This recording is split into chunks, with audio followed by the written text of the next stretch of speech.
Lynn? This talk was originally to be given by Dr. Fahey, and through a series of unfortunate circumstances, he wasn't able to make it to be with you today, but I will be giving his talk, and I want to give him credit for the work that he's done. So as we've heard from our talks this morning, and as we'll continue to hear, with our advanced CT technology, we're looking closer and closer at the coronary arteries. However, when we describe the abnormalities within the coronary arterial tree, we're going to be looking at, we need to know our anatomy, and we're going to be using our axial images to locate exactly where we are in the vessel.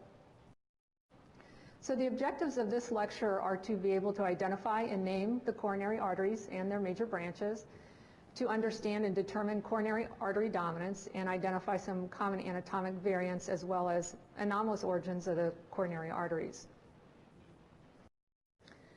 So the coronary arteries normally arise perpendicular to the aorta below the sinotubular ridge.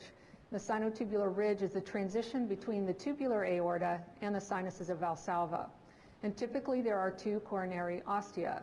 The right coronary artery originates from the right coronary cusp, and the left coronary artery originates from the left coronary cusp. There's also a posterior or non-coronary cusp in the normal aortic valve. Commonly, the conal branch of the right coronary artery arises separately from the aorta, and in this instance, it usually occurs just above the ostium of the right coronary artery. Less commonly, the circumflex or the LAD artery can arise separately from the aorta. These are volume rendered images just showing some of the anatomy, and in this patient we see that there is a conal artery which is separate from the ostium of the right coronary artery, and we see the SA nodal artery, RV marginal, the right coronary artery, and then the PDA. And on the left we have our obtuse marginal branch and the LAD, and as we rotate this model then we pick up the circumflex artery and the diagonal coming off of the LAD. So let's turn our attention to the left coronary arterial system. The left main coronary artery comes off of the left cusp, and it's usually about 1 to 3 centimeters in length. It courses behind the pulmonary artery and then gives rise to the left anterior descending and left circumflex arteries. It may give rise to a ramus intermedius branch, in which case there's a trifurcation with 3 vessels coming off of the left main coronary artery. And in those cases, the ramus intermedius branch will supply the myocardium between the diagonal and the marginal territories. In some cases, the left main coronary artery may be absent, and the circumflex and LAD will have separate origins from the aorta. So on our volume rendered image, we can see both on that and the axial image our left main coronary artery. The left anterior descending coronary artery courses in the anterior interventricular groove, and it gives rise to both diagonal branches and septal perforating branches. The first branch of the LAD is the left conal branch, which supplies the infundibulum. And on our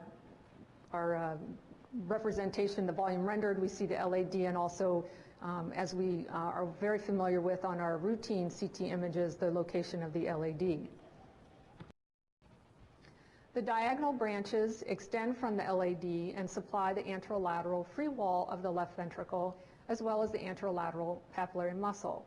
And when there are more than one diagonal branches, we label them D1, D2, etc. When I do the coronary artery anatomy for dummies talk, LAD diagonal is how you remember that the branches are called diagonal coming off of the LAD.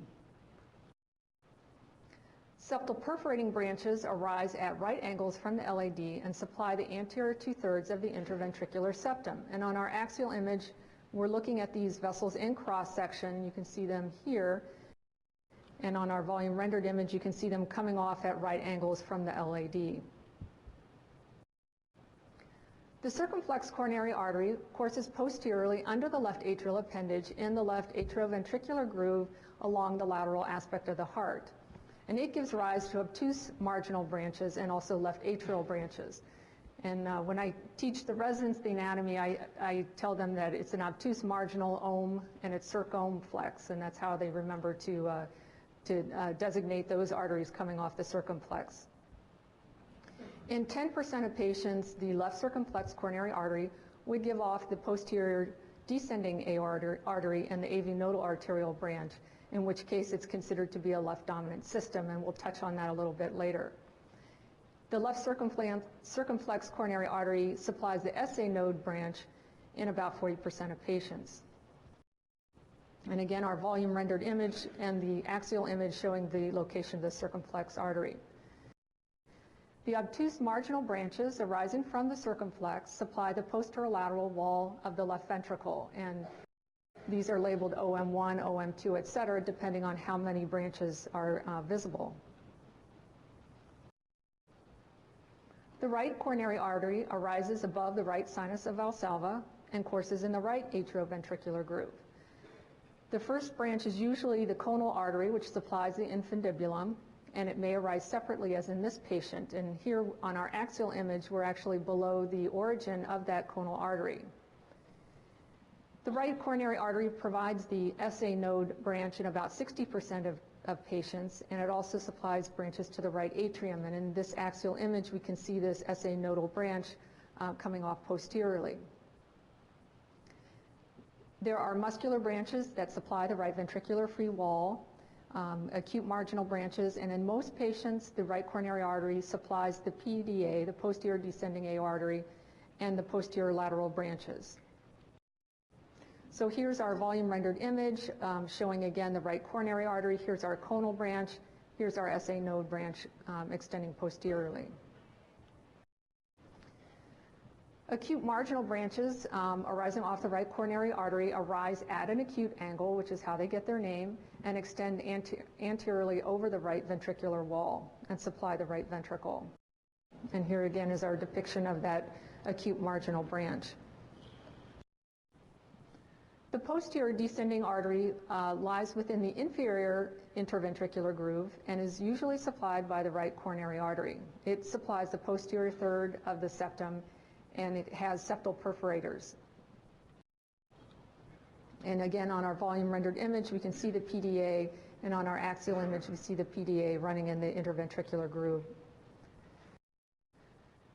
The posterolateral branches are branches that extend beyond the crux, and the crux is the point, the junction between the interventricular groove and the atrioventricular groove. So right here is going to be the level of the crux if you were to draw across. And the posterolateral branches supply the posterior aspect of the left ventricle. And here is a depiction of that vessel on the volume rendered image. The AV nodal branch branches off the right coronary artery in most patients at the level of the crux and courses towards the atrioventricular node. And again, on our volume rendered image and our axial image, and we'll see this in just a little bit as well. So this is a series of axial images through that same patient, and we're going to start at the top of the heart and go through. And here we can see that we're picking up branches of the diagonal branch coming off of the LAD and obtuse marginal branch. And now we're picking up the LAD and the circumflex, and here's our left main coronary artery. The circumflex will extend laterally, and the LAD runs in the interventricular groove. And so we're all familiar with this point of the anatomy on our routine axial images that we obtain through the heart.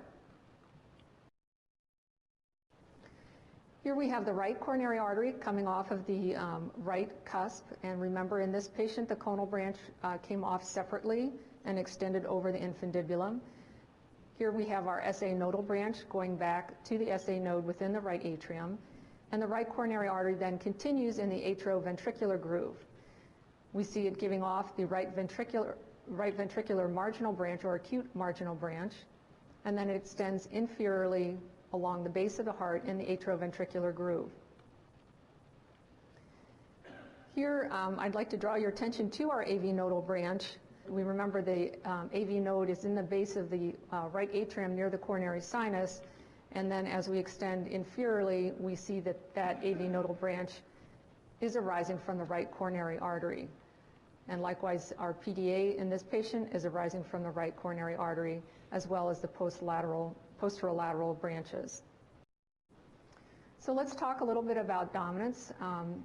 We determine dominance by which vessel crosses the crux of the heart and gives rise to the posterior descending artery, the AV nodal branch, and the posterolateral artery. In 70% of patients,